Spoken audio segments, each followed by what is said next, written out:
Welcome to Rajasthan GK training. दोस्तों स्वागत है आपका राजस्थान सामान्य ज्ञान की एक और नई वीडियो में। दोस्तों आज की इस वीडियो में हम फिर से बीएसटीसी एग्जाम 2020 का जो एग्जाम पेपर है उसको सोल्व करने वाले हैं, जिसमें राजस्थान सामान्य ज्ञान के 50 प्रश्न पूछे गए थे। आज की इस वीडियो में उन 50 प्रश्नों को सोल्व करने वाले हैं। देखते हैं किस प्रकार से प्रश्न पूछे गए थे। पिछली वीडियो में हमने राजस्थान बीएसटीसी एग्जाम में पूछे गए 2021 का जो पेपर था उसको सोल्व किया था। आज की इस वीडियो में हम 2020 का पेपर सोल्व करने वाले हैं। तो चलिए आज की इस वीडियो को शुरू करते हैं। दोस्तों पहला प्रश्न अपना है 51 नंबर से शुरू है और 100 नंबर तक है प्रश्न। पहला है कि वैभवशाली कलात्मक नगरी चंद्रावती पर 11वीं एवं 12वीं शताब्दी में किस वंश के शासकों का शासन रहा था।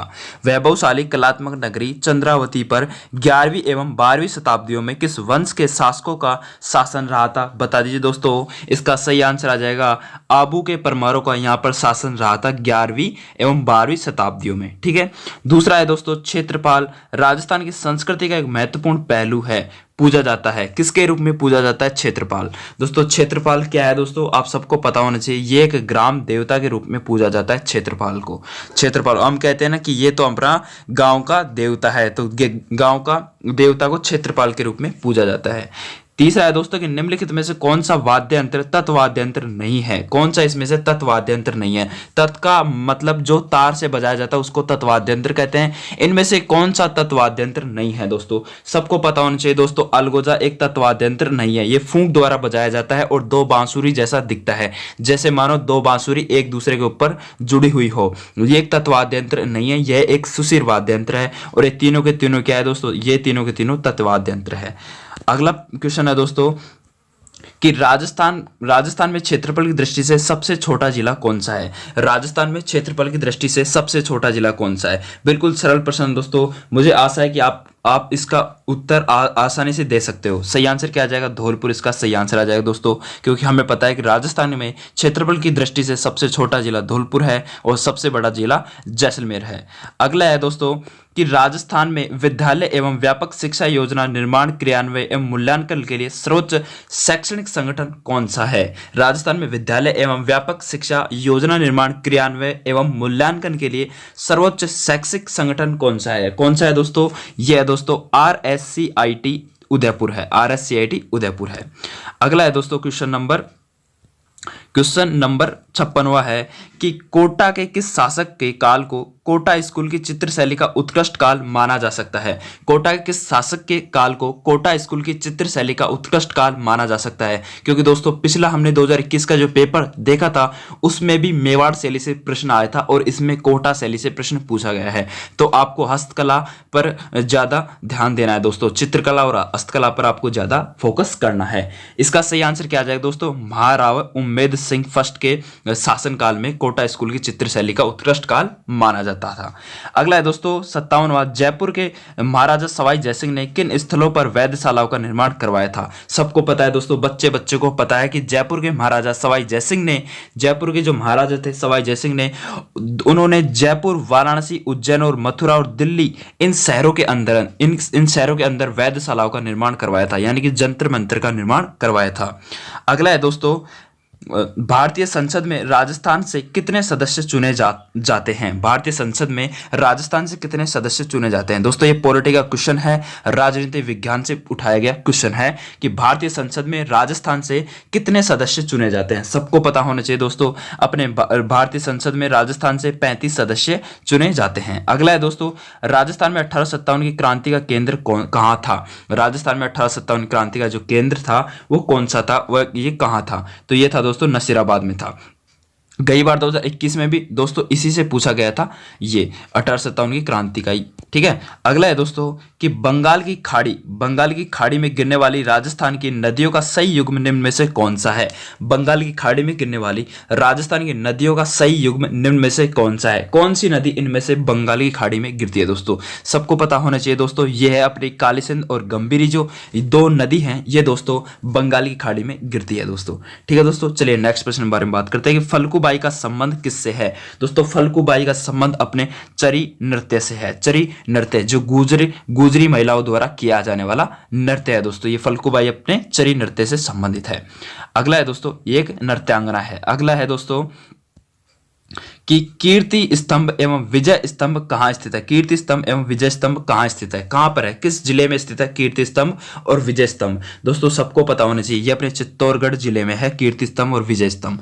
अगला है दोस्तों, शहीद भील बालिका कालीबाई निम्न में से किस स्थान से संबंधित थी। दोस्तों सबको पता होना चाहिए, सबको पता होना चाहिए, ये तो दोस्तों सबको पता होना चाहिए, ये अपने रास्तापाल से संबंधित है। और रास्तापाल कहाँ पे दोस्तों, डूंगरपुर जिले में है रास्तापाल। अगला है दोस्तों कि राजस्थान में वर्ष 2011 की जनगणना के अनुसार 1000 पुरुषों के मुकाबले में स्त्रियों की संख्या का लिंगानुपात कितना है। मतलब कि 1000 पुरुषों पर कितनी स्त्रियां हैं राजस्थान में। तो इसका सही जवाब देना है अपन को। सही जवाब 928 है। 928 तो स्त्रियां हैं और 1000 पुरुष है दोस्तों। अगला है दोस्तों, बोराट का पठार राजस्थान के किन जिलों में फैला हुआ है। दोस्तों बोराट का पठार अपने राजस्थान के किन जिलों में फैला हुआ है, ये अपने उदयपुर और राजसमंद जिलों में फैला हुआ है दोस्तों बोराट का पठार। ये पठार से दोस्तों हर बार एग्जाम में क्वेश्चन आते हैं दोस्तों, याद रखना। अगला है दोस्तों कि जनगणना 2011 के अनुसार, दो प्रश्न आ चुके हैं दोस्तों जनगणना 2011 के अनुसार राजस्थान के निम्नलिखित में किन जिलों के जोड़े सबसे कम साक्षरता दर है। साक्षरता का मतलब कि शिक्षित दर, यानी कि जो जिले कम शिक्षित हैं, कौन से जिले इनमें से कम शिक्षित है, कम साक्षरता दर वाले हैं। दोस्तों अपने प्रतापगढ़ और एक झालोर और प्रतापगढ़ जिला ये कम शिक्षित है, यानी कि साक्षरता दर इनकी कम है। अगला है दोस्तों कि घग्गर नदी के किनारे बसा नगर कौन सा है। घग्गर नदी के किनारे बसा नगर कौन सा है दोस्तों, सबको पता है दोस्तों। यहाँ पे सही आंसर क्या आ जाएगा, हनुमानगढ़ आ जाएगा, जहां पे अपनी एक पौराणिक सभ्यता भी है। ठीक है, घग्गर नदी किनारे बसा नगर कौन सा है, हनुमानगढ़। अगला है दोस्तों, तीसरा क्वेश्चन आ रहा है दोस्तों 2011 की जनगणना के अनुसार कि 2011 की जनगणना के अनुसार राजस्थान के किस जिले की सर्वाधिक साक्षरता दर रही है। एक तो कम पूछ लिया और एक ज्यादा, दो तो कम पूछ लिए और एक पूछ रहा है कि साक्षरता दर सर्वाधिक रही है। सर्वाधिक साक्षरता दर की बात हो रही है, तो सर्वाधिक साक्षरता दर अपने कोटा की रही है दोस्तों। अगला है दोस्तों कि मांगणियार एवं लंगा लोक कलाकारों को प्रख्यात करने का श्रेय किसे दिया जाता है। मांगणियार एवं लंगा जो लोक कलाकार थे उनको प्रख्यात, यानी कि उनको जो विश्व स्तर पर ख्याति दिलाने का श्रेय किसे दिया जाता है। तो इसका सही आंसर आ जाएगा कोमल कोठारी जी को दिया जाता है इनको ख्याति दिलाने का श्रेय। सुना दोस्तों कि किस लोक देवता की पत्नी उनकी मृत्यु के बाद सती हो गई थी। वो कौन से लोक देवता थे जिनकी पत्नी उनकी मृत्यु के बाद सती हो गई थी। तो वो थे दोस्तों अपने तेजाजी महाराज, एकमात्र लोक देवता है जिनकी पत्नी सती हुई थी। अगला है दोस्तों, राजस्थान के निम्न में से कौन सी फसल मावठ से लाभान्वित नहीं होती। दोस्तों यहाँ पे पूछ रहा है नहीं होती पर अपन को ज्यादा फोकस करना है, कौन सा नहीं होती इनमें से। दोस्तों अपने कौन सी इनमें से नहीं होती, इसका सही जवाब अपन को देना है। गेहूं होती है, बिल्कुल होती है, चना भी होती है, सरसों भी होती है, लेकिन दोस्तों कपास इनमें से गलत आंसर आ जाएगा कि कपास इनमें से नहीं होती लाभान्वित। अगला है दोस्तों कि जला जलो जलाल, यानी कि इसका पूरा नाम जला जलो जलाल है। दोस्तों यहाँ पर सिर्फ शॉर्ट में दे रखा है कि जला गीत स्त्रियों द्वारा कब गाया जाता है। तो दोस्तों इसका जो पूरा नाम है इस गीत का जला जलो जलाल है दोस्तों, और वो गाया जाता है वर की बारात का डेरा देखने जाते समय जला जलो जलाल गीत स्त्रियों द्वारा गाया जाता है। अगला है दोस्तों कि राजस्थान का मंडावा कस्बा पर्यटन को लिए आकर्षित का केंद्र है जो प्रसिद्ध है। राजस्थान का मंडावा कस्बा पर्यटकों के लिए आकर्षण का केंद्र है जो प्रसिद्ध है। किसके लिए प्रसिद्ध है दोस्तों, किसके लिए प्रसिद्ध है, वो है दोस्तों राजप्रसादों के लिए प्रसिद्ध है, राजप्रसादों के लिए प्रसिद्ध है। अगला है दोस्तों कि शेख शादी की गुलिस्ता की पांडुलिपि को चित्रित करने वाला बलदेव राजपूताना किस चित्र शैली से संबंधित था। दोस्तों इस प्रश्न में कई कंफ्यूजन है दोस्तों, और इस प्रश्न को डिलीट कर दिया गया था 2020 की एग्जाम में। ठीक है दोस्तों, इसको हम भी नहीं करने वाले क्योंकि दोस्तों इसके अंदर कई सारे कंफ्यूजन है दोस्तों। अगला है दोस्तों, इसको डिलीट कर दिया गया था। ऐसे प्रश्नों को जो आपको कंफ्यूजन लगे उनको छोड़ दिया कीजिए दोस्तों, कोई दिक्कत वाली बात नहीं है दोस्तों। अगला है कि भारतीय प्राचीन लिपिमाला के लेखक कौन थे। भारतीय प्राचीन लिपिमाला के जो लेखक थे वो दोस्तों कौन थे, गौरी शंकर हीराचंद ओझा थे दोस्तों। झामर कोटड़ा खाने किसके लिए प्रसिद्ध है। झामर कोटड़ा जो खाने हैं दोस्तों वो अपने रॉक फास्फेट के लिए प्रसिद्ध है दोस्तों। ठीक है, अगला है दोस्तों कि रणखार रणखार के लेखक कौन है? रणखार के लेखक कौन है? ये पुस्तक है दोस्तों, पुस्तक से हर बार क्वेश्चन आते हैं दोस्तों। तो रणखार के जो लेखक है दोस्तों वो है जितेंद्र कुमार सोनी है दोस्तों। अगला है दोस्तों 78वां कि राजपूताना की अंतिम रियासत कौन सी थी जिसने ब्रिटिश ईस्ट इंडिया कंपनी की अधीनता को स्वीकार किया था? कौन सी थी अंतिम रियासत, कौन सी थी जिसने ब्रिटिश ईस्ट इंडिया कंपनी की अधीनता को स्वीकार किया था? वो लास्ट वाली रियासत कौन सी थी? तो लास्ट वाली थी अपने दोस्तों सिरोही थी। कौन सी थी? सिरोही। अगला है दोस्तों निम्न में से एक लोक चित्रकला का उदाहरण नहीं है। कौन सा इनमें से एक लोक चित्रकला का उदाहरण नहीं है दोस्तों? फड़ भी है, बनी ठनी भी है और सांझी भी है, लेकिन पथवारी एक लोक कला चित्रकारी का उदाहरण नहीं है दोस्तों। अगला है दोस्तों कि कालीबंगा का प्रथम उत्खननकर्ता कौन था? कालीबंगा का जो प्रथम उत्खननकर्ता था वो था दोस्तों ए घोष, अमलानंद घोष था दोस्तों, ए घोष था, ठीक है, जिसको शॉर्ट में ए घोष कहते हैं। इनका पूरा नाम अमलानंद घोष था दोस्तों। अगला है दोस्तों दर्रा वन्यजीव अभयारण्य कहाँ पर स्थित है? सबको पता होना चाहिए दोस्तों कि अपना जो दर्रा वन्यजीव अभयारण्य है वो अपने कहाँ पे दोस्तों? कोटा जिले में है दोस्तों। अगला है कि निम्नलिखित में से किस नृत्य के साथ झांझ नामक वाद्य यंत्र का प्रयोग किया जाता है? किस नृत्य के साथ झांझ नामक वाद्य यंत्र का प्रयोग किया जाता है दोस्तों? सबको पता होना चाहिए अपने कच्ची घोड़ी नृत्य के साथ झांझ नामक वाद्य यंत्र का प्रयोग किया जाता है। अगला है दोस्तों कि प्रसिद्ध अमर सागर जैन मंदिर राजस्थान के किस जिले में अवस्थित है? प्रसिद्ध अमर सागर जैन मंदिर राजस्थान के किस जिले में अवस्थित है दोस्तों? ये अपने जैसलमेर जिले में स्थित है प्रसिद्ध अमर सागर जैन मंदिर दोस्तों। अगला है दोस्तों ग्राम पंचायत का जो सचिव होता है वो कौन होता है दोस्तों? सबको पता होना चाहिए दोस्तों, एक एक बच्चे को पता होना चाहिए तो कि जो ग्राम पंचायत का जो सचिव होता है दोस्तों वो अपने कौन होता है दोस्तों? ग्राम सेवक होता है, ग्राम सेवक होता है दोस्तों। अगला है दोस्तों कि पश्चिम क्षेत्र सांस्कृतिक केंद्र उदयपुर के सभापति कौन है? पश्चिम क्षेत्र सांस्कृतिक केंद्र उदयपुर के सभापति कौन थे उस समय दोस्तों? उस समय कब? 2020 के समय। तो कौन थे दोस्तों? वो थे राजस्थान के राज्यपाल थे। अगला है दोस्तों कि राजस्थान की सीमा कितने राज्यों की सीमाओं से मिलती है? ये अपने भूगोल से संबंधित है कि राजस्थान की जो सीमा है वो कितने राज्यों की सीमाओं के साथ टच करती है। तो वो है दोस्तों सही आंसर आ जाएगा 5 राज्यों के साथ टच करती है दोस्तों। अगला है दोस्तों कि राजस्थान के कौन से 2 जिले में जनसंख्या घनत्व 500 व्यक्ति प्रति वर्ग किलोमीटर से अधिक है 2011 की जनगणना के अनुसार? तीसरा क्वेश्चन है दोस्तों 2011 की जनगणना के अनुसार।